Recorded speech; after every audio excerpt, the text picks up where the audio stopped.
Hello friends, नमस्कार। मैं हूं सुरेंद्र कुमार। आप सभी का स्वागत करता हूं आपका अपना यूट्यूब चैनल नर्सिंग पाठशाला में। तो चलिए फ्रेंड्स, आज अपन एक इम्पोर्टेंट टॉपिक पे डिस्कस करने वाले हैं, जो अपने इम्पोर्टेंट क्वेश्चंस में ही नहीं, अपनी डेली पर्सनल लाइफ में भी काम आने वाली चीज़ है। सबसे इम्पोर्टेंट टॉपिक है और वो है हैंड वॉश। ठीक है फ्रेंड्स, हैंड वॉशिंग क्या है, कैसे हैंड वॉशिंग की जाती है, किस तरह से हैंड वॉशिंग करनी चाहिए और हैंड वॉशिंग क्यों उपयोगी है, क्यों पर्पज़फुल है, उन सब चीज़ों के बारे में आज अपन डिटेल से अध्ययन करेंगे। तो चलिए फ्रेंड्स, देखते हैं हैंड वॉशिंग क्या है। लेकिन इससे पहले मैं बताना चाहूँगा कि अगर हमारा वीडियो आपको अच्छा लगे तो लाइक, शेयर एंड सब्सक्राइब ज़रूर कीजिएगा और कमेंट बॉक्स में जाके कमेंट करके बताइए कि हमारा वीडियो आपको कैसा लगा, ताकि हम आपके लिए और अच्छे से वीडियो लेके आ सकें। और आपका एक कमेंट हमारे लिए मोटिवेशनल का काम करेगा, तो आप ज़्यादा से ज़्यादा कमेंट करके हमें बताइए। और हाँ फ्रेंड्स, अगर आपने अभी तक नोट्स नहीं बनाए हैं तो हमारे वीडियो से देख करके आप हैंड वॉशिंग के नोट्स भी बना सकते हैं। तो चलिए फ्रेंड्स, देखते हैं हैंड वॉशिंग क्या है। तो hand washing is an effective infection control measures as it prevent spread of micro organism. तो हैंड वॉशिंग क्या है? हैंड वॉशिंग जो है वो एक इन्फेक्शन को कंट्रोल करने के लिए एक इफ़ेक्टिव मेजरमेंट है। क्या है फ्रेंड्स? इन्फेक्शन को कंट्रोल करने के लिए एक इफ़ेक्टिव मेजरमेंट है, जिससे क्या होता है, जो माइक्रो ऑर्गेनिज्म है वो स्प्रेड होने से प्रिवेंट होते हैं। अगर आप हैंड वॉशिंग करते हैं तो जो माइक्रो ऑर्गेनिज्म है वो स्प्रेड नहीं होते हैं एक जगह से दूसरी जगह पे, और इन्फेक्शन है उसको स्प्रेड होने से प्रिवेंट किया जा सकता है। क्या पर्पज़ है, क्या हैंड वॉशिंग के पर्पज़ हैं? तो सबसे पहला पर्पज़ क्या है? To remove transient and resident bacteria from fingers hand and forearm. क्या है पर्पज़ पहला? कि जो फिंगर्स है, अपने हैंड है या फिर अपना जो फोर आर्म है, वहाँ से जो भी बैक्टीरियाज है या फिर जो भी वहाँ पे माइक्रो ऑर्गेनिज्म है उनको वहाँ से रिमूव करना। अगर अपन हैंड वॉश करेंगे तो अपने जो फिंगर्स है, हैंड है, आर्म है, वहाँ से क्या होगा, जो माइक्रो ऑर्गेनिज्म है उनको रिमूव किया जा सकता है, जिससे फर्दर इन्फेक्शन होने के चांसेज कम हो सकते हैं। या फिर क्या हो सकता है? To prevent the risk of transmission of infection to patient. ठीक है, तो क्या है कि जो पेशेंट है उसके अंदर इन्फेक्शन ट्रांसमिट होने के चांसेज है, उसकी रिस्क कम हो सकती है। मान लीजिए आपने किसी एक पेशेंट का प्रोसीजर किया है और बिना हैंड वॉश किए आप दूसरे पेशेंट को टच कर रहे हैं, तो आप क्या हो सकता है, इन्फेक्शन है वो स्प्रेड हो सकता है एक 1% टू अनदर पर्सन, तो उससे भी प्रिवेंट किया जा सकता है। नेक्स्ट वन क्या है? To prevent the risk of transmission of infection to oneself. मतलब क्या हुआ कि जो इन्फेक्शन है वो एक पर्सन से, यानी खुद के अंदर होने का, अगर मान लीजिए आप किसी इन्फेक्टेड पर्सन को टच करते हैं और फिर बिना हैंड वॉश किए अपने खुद की बॉडी को टच कर लेते हो, तो क्या हो सकता है, इन्फेक्शन जो है वो स्प्रेड हो सकता है। तो उससे भी अपने को बचने के में हैंड वॉशिंग वो हेल्पफुल होता है। या फिर क्या है? To prevent cross infection. मतलब क्या हुआ कि क्रॉस इन्फेक्शन क्या होता है? One person to another person and another person to one person के अंदर जो इन्फेक्शन स्प्रेड होता है वो है क्रॉस इन्फेक्शन।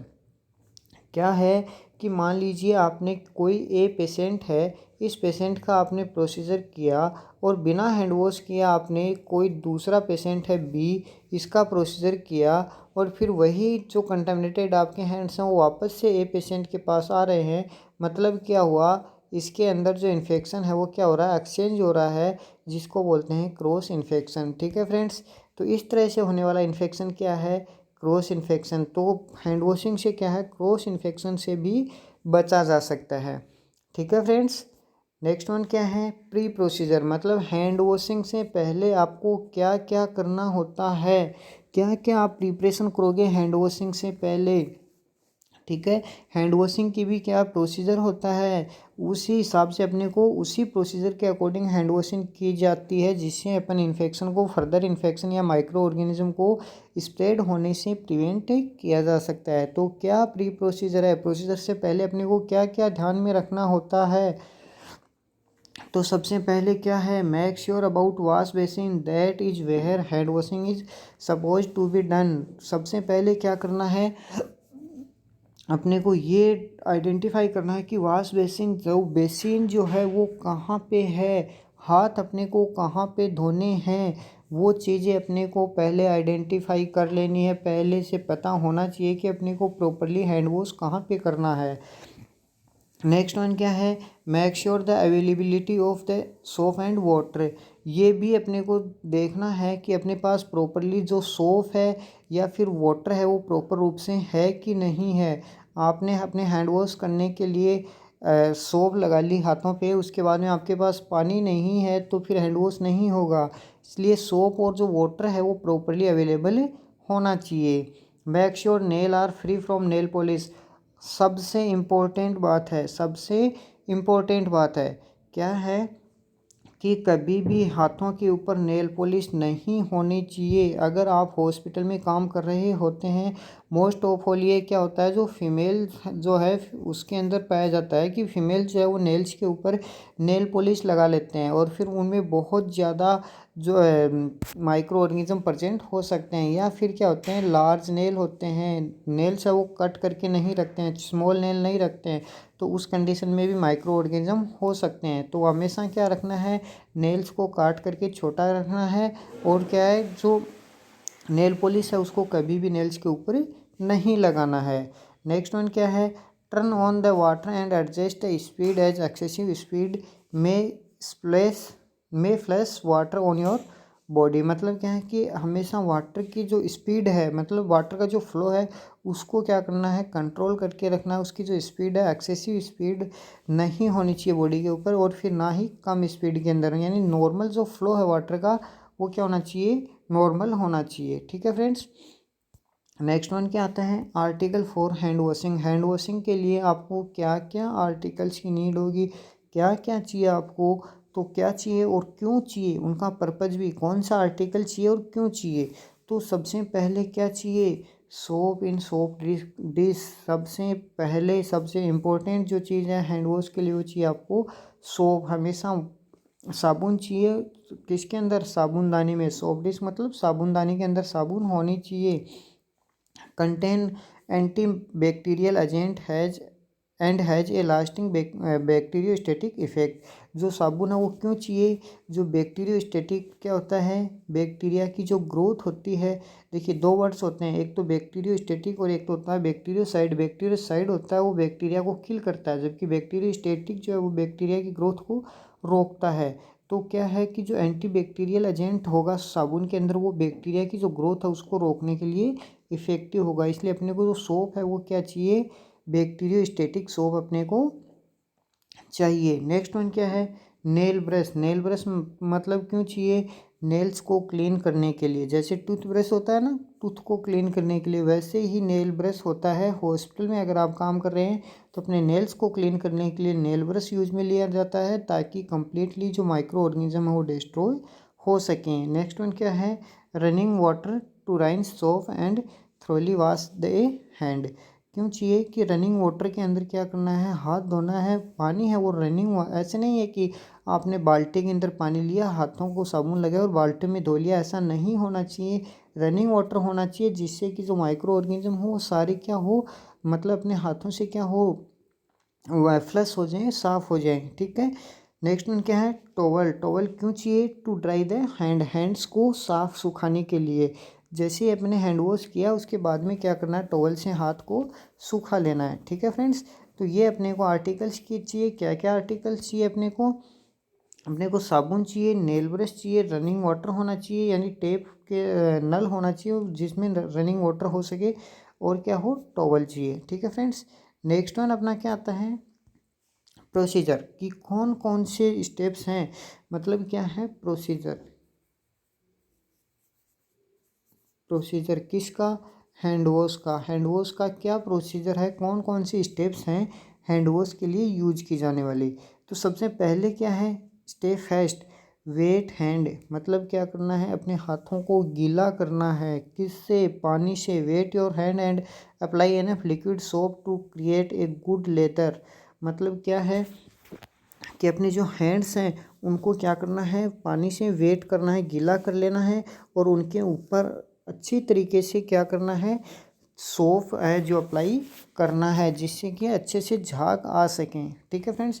सेकंड जो स्टेप है, सेकंड वन क्या करना है स्टेप के अंदर, रब पाम टुगेदर, मतलब क्या करना है, पाम टू पाम हाथों को रब करना है। क्या करना है, पाम टू पाम हाथों को रब करना है, अपनी दोनों हथेलियों को आपस में रब करना है, ताकि जो पाम है वो अच्छे से क्लीन हो सके।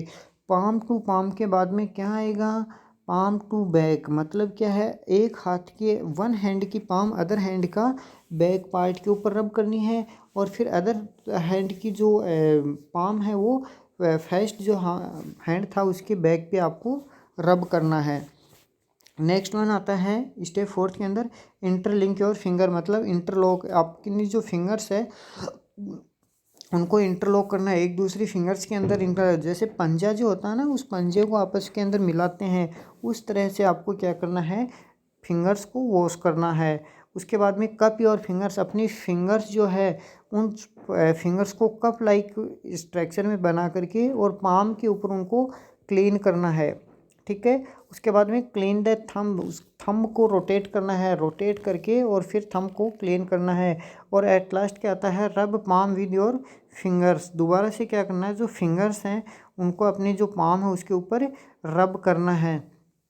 तो इस तरह से आपको क्या करना होता है, कंप्लीटली स्टेप्स है वो याद करनी है। इसी तरह से आपको हैंड वॉश करना है। क्यों करना है, जिससे आपके सारे माइक्रो ऑर्गेनिज्म है वो क्या हो सके, किल हो सके, या फिर वो क्या है उनकी जो ग्रोथ है उसको रोका जा सके। तो ठीक है फ्रेंड्स, एक बार फिर से अपन सारी स्टेप्स देखते हैं। सबसे पहले अपने हाथ को वेट यानी गिला करना है। उसके बाद में पाम टू पाम यानी हथेली को आपस में रब करना है। उसके बाद में पाम टू बैक, मतलब हथेली को पीछे की तरफ जो हाथ का बैक साइड है वहाँ से रब करना है। उसके बाद में जो फिंगर्स हैं इनको इंटरलॉक आपस में रब करना है। उसके बाद में कप योर फिंगर्स, मतलब जो फिंगर्स हैं उनकी कप लाइक स्ट्रक्चर बना करके और पाम्स के ऊपर क्या करना है, रब करना है दोनों हाथ की। और वो क्या होना चाहिए, इक्वल टाइम के लिए होना चाहिए। और क्लीन द थंब, मतलब जो थंब है उसको क्लीन करना है। और एट लास्ट क्या करना है, फिंगर्स जो है उसको पाम के ऊपर रब करना है। इस तरह से आपकी ये जो 7 स्टेप्स हैं हैंड वॉश की आपको ध्यान में रखनी है। और हाँ फ्रेंड्स, ये जो प्रोसीजर है आप डेली भी कर सकते हैं, जिससे आपकी जो हैंड वॉश की स्टेप्स हैं आप कभी भूलेंगे नहीं, आपको याद रहेगा। और प्रजेंट टाइम के अंदर हैंड वॉश करना बहुत ज़रूरी है, क्योंकि कोविड जैसी एक पेंडेमिक डिजीज़ जो अपने एरिया के अंदर आ रखी है, इसको कम करने के लिए और अपने को हैंड वॉश करना बहुत ही ज़रूरी है। और हाँ, ये क्या है, ये जो प्रोसीजर हैंड वॉश का है ये एग्ज़ाम के पर्पज़ से भी इम्पोर्टेंट है। तो आप हम पूरा वीडियो देखिए, और अगर आपको समझ में नहीं आ रहा तो दोबारा से वीडियो को देखिए और कमेंट बॉक्स में कमेंट करके हमें पूछिए, हम आपका रिप्लाई ज़रूर देंगे।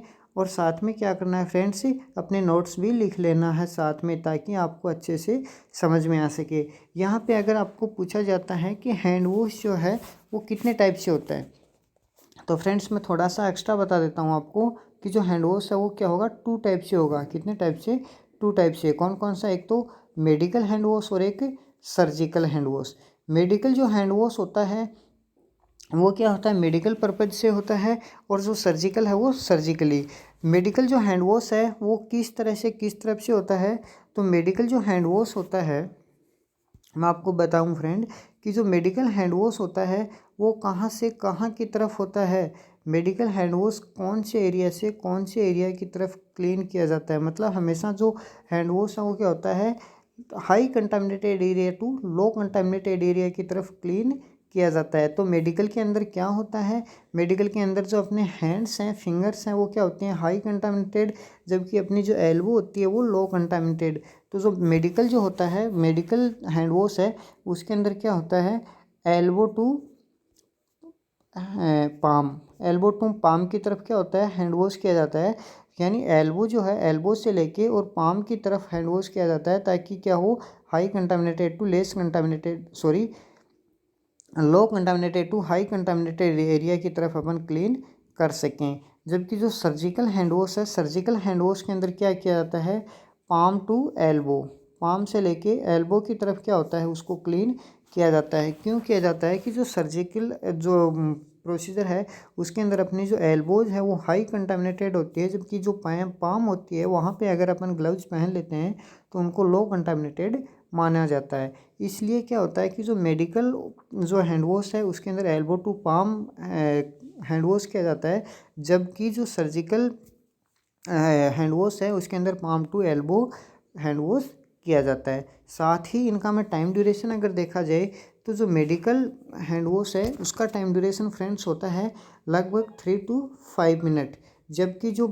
सर्जिकल हैंड वॉश होता है उसका टाइम ड्यूरेशन होता है लगभग 5 to 7 मिनट। इतनी देर तक अपने को हैंड वॉश करना होता है। ठीक है फ्रेंड्स, नेक्स्ट वन देखते हैं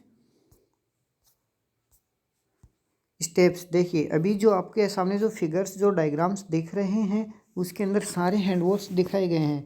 जो स्टेप फर्स्ट है उसके अंदर क्या दिया गया है कि आपको पाम टू पाम है रब करते हुए दिखाया गया है कि किस तरह से पाम टू पाम है वो रब किया जाता है। ठीक है फ्रेंड्स, स्टेप सेकंड के अंदर देखिए पाम टू बैक, मतलब किस तरह से पाम को बैक पे रगड़ना है दोनों हाथ के आपस में, एक one time one hand and one time another hand, इस तरह से आपको क्या करना है रब करना है।